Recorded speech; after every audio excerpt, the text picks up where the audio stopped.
This is a short training video about the headquarters question. One of the questions you've got to ask is this the headquarters or the only location for the company? Sometimes they'll say, most of the time, they'll say, yes, it is. But sometimes they'll say, no, it isn't. Now, before you ask anything else, ask, where is the headquarters located? Like what city or what county. All you have to do is say, where is that headquarters? And they'll probably tell you. It's in Saginaw, Michigan, or it's in San Diego, or it's in Miami. Now, if it's in the same county that you're calling, it's okay. Just keep moving. But if it's not, you have to, and you don't recognize where it is, like if you're calling in Dallas and they say the headquarters is in Miami, you know right now that that's too far away. Just say, thanks very much, bye. But sometimes they will say, oh, it's in Springdale. And if you don't know the county or in the nearby counties, you may not know where that is. So simply say, how far is that from you? We're looking for a headquarters that's less than an hour's drive away, or it's in the same county. And oftentimes it is. Sometimes it's on the 5th floor, or across the street, or downtown, or something like that. So if it's not the headquarters, you can still set the appointment.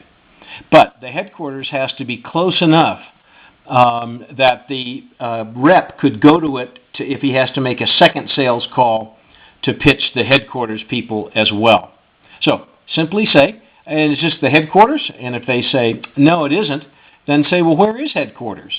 And if they say a place that you know is far away, just say, oh, I'm sorry, thanks very much, bye-bye, and hang up and make it not the headquarters.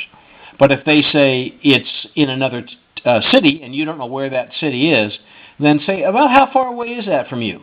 And if they say it's an hour's drive or less, you're good to go. Or if they say, well, it's still in such and such a county, which is the one you're calling in, you're still good to go.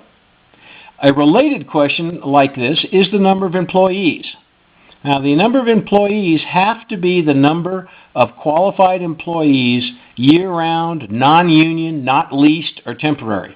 So the question is, how many W-2 employees do you have that work 20 or more hours a week? Now, if they say, well, you mean the union, or there's a lot of union people, that's a big red flag. Now, if it's a union, you need to ask how many non-union employees they have.